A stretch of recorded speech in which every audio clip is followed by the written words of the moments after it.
We can spend $150 million, which they did, straight up advertising Epic Universe on television, online. When you see, I mean, I saw the Mission Impossible had advertisements running before it for Epic Universe in the theaters, for God's sake. So they're spending $150+ million advertising the opening of this park.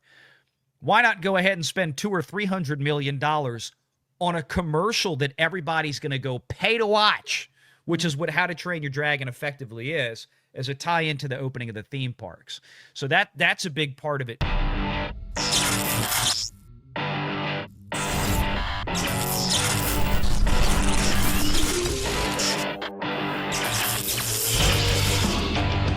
Renegade Online.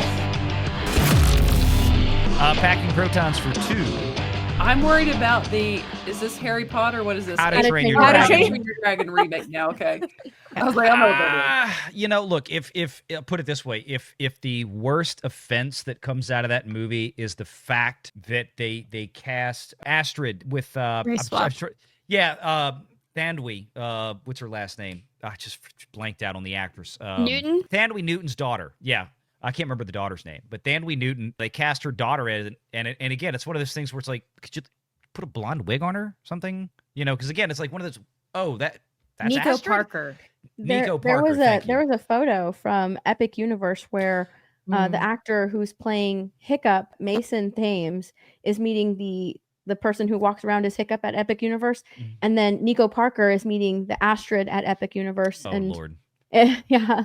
That photo is insane. Awkward. Yeah, because I mean, the character at the park, Astrid, looks. Oh, she looks exactly like her. Yeah, yep. She looks exactly like her. So, like a lot of the director, a lot of the people from the original How to Train Your Dragon, which is a goated animated trilogy, by the way. I love that trilogy. It is perfect. Came back. They all came back for the live action movie. I think the director said that, like, if they're going to make a live action How to Train Your Dragon, I don't want anybody else to do it. Like, I'm going to do it. From what I've heard, it is a faithful adaptation, but like, I guess they tweak the ending a little bit. So I'm interested in the tweaked ending. And also the cast. The cast is at least Hiccup's friends, like Rough Nut. She's twins with Tough Nut, and she's a rounder twin in the live action movie, and it looks a little bit silly when they're riding on their dragon together. And also Fish Legs, he is no longer white and blonde. I know they changed a few of those characters around, like I said, I really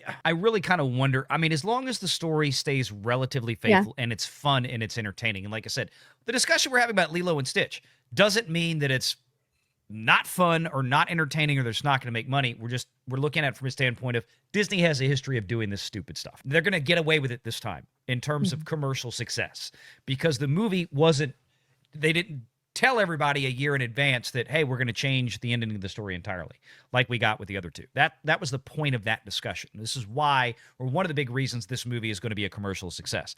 How to Train Your Dragon, we don't know exactly. I've heard that there's going to be some minor changes, but then again, I'm thinking, okay, that can mean a lot of things, because we are doing a live action adaptation of something that was originally purely animated with real people in camera and real in-camera VFX. Not all of them, obviously, but there's going to be a lot of in-camera. So you can't shoot things and do things in exactly the same fashion. Now, whether or not the material changes to this movie are there or not, in terms of what the final product is going to look like, story arcs, character arcs, otherwise, I don't know. We'll have to wait and see. From what I've seen, like all of the trailer, the clips, everything is pretty much shot for shot, which is insane.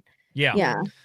And it looks great. And that's one of those movies I said early on, when I think when the first trailer dropped, just like Lilo and Stitch, I'm like, that should be $1 billion movie. It's still an unnecessary movie, though, in my opinion. I'm like, again, a cut. What is the point of a cut for cut remake? Why not put that energy into something original? Well, you know, it's kind of like has a fan base. They're following the trend of live action movies for the money. That's basically it. Tapping into nostalgia, tapping into this rabid fan base. If we didn't know we had a rabid fan base, like go to Epic Universe. I've been, and when I walked into that section, I was like, oh my god, yeah. and it was everybody there was a huge fan. You could just tell people just I can't wait to see love yeah. it. You just said the I can't magic wait to see words, it. Epic Universe, and that's the big reason this movie's coming out Yes, right now. yeah, It's mhm. not an 100%. accident. Yeah, it's absolutely Yeah. not an accident. This movie was planned for release, for a remake and release 2 weeks after Epic Universe opens. This is quite literally just like we talk about, like when I don't remember the last time that Mattel or not Mattel or Hasbro and Paramount really made a lot of money on a Transformers movie. They were lucky to usually break even on it. The reason it's done is because every year they come out with a new Transformer movie with new characters in it. The sales of Transformers toys shoot through the roof, and they do $500 million. So they make their nut on the merch side because it is a toy brand first. How to Train Your Dragon right now, this is, hey, we're gonna spend $200 million making this movie. We can spend $150 million, which they did, straight up advertising Epic Universe on television, online. When you see, I mean, I saw the Mission Impossible had advertisements running before it for Epic Universe in the theaters, for God's sake. So they're spending $150+ million advertising the opening of this park. Why not go ahead and spend $200 or $300 million on a commercial that everybody's going to go pay to watch, which is what How to Train Your Dragon effectively is, as a tie into the opening of the theme parks. So that's a big part of it too. So don't discount that side of it. But that will also, like Lilo and Stitch and some of these other things, it'll be a merch machine for it as well. So yeah, if they can bring, because it's been 20 years or so since the first movie came out, close to it, maybe 16. I don't know when did the first movie come out? 08? 07, Something 06, like that. something like that. So, I mean, okay, we'll bring the new generation into it. We already have this IP. We know how successful it is. The other side of this, especially for Universal, and why they're doing this movie is because Netflix has been shelling out oodles of money for How to Train Your Dragon products, because the whole reason that you've got however many seasons it is of How to Train Your Dragon cartoon show that's exclusively on Netflix is because Netflix is cutting checks for that, because it's one of the most watched kids content things they've got. What is Netflix trying to do? Netflix is desperately trying to expand the number of kids and the amount of time that they spend watching children's programming on Netflix. They're trying to increase that market share. They want this kind of thing because Netflix just, I mean, until this year, Netflix only got the live actions, or excuse me, only got the animated stuff from Universal. Amazon Prime had the contract for all the live action, like Jurassic World. Well, Netflix just said, we're buying them out. Netflix just wrote a big fat check, bought out Amazon. Now, I think Amazon's still going to get their stuff from this year.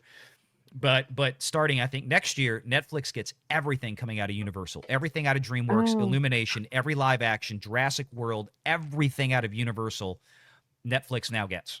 I was going to say, because the How to Train Your Dragon movies aren't on Netflix right now.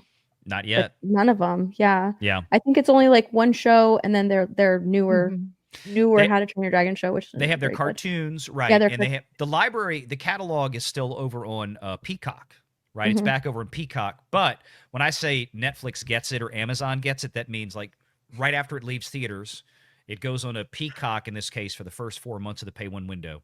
Then it spends the next 10 months on Netflix or Amazon Prime. Now it's all going to be Netflix. Make sure you're subscribed to Valiant Renegade and join us every Sunday at 6 p.m. Eastern for the live show.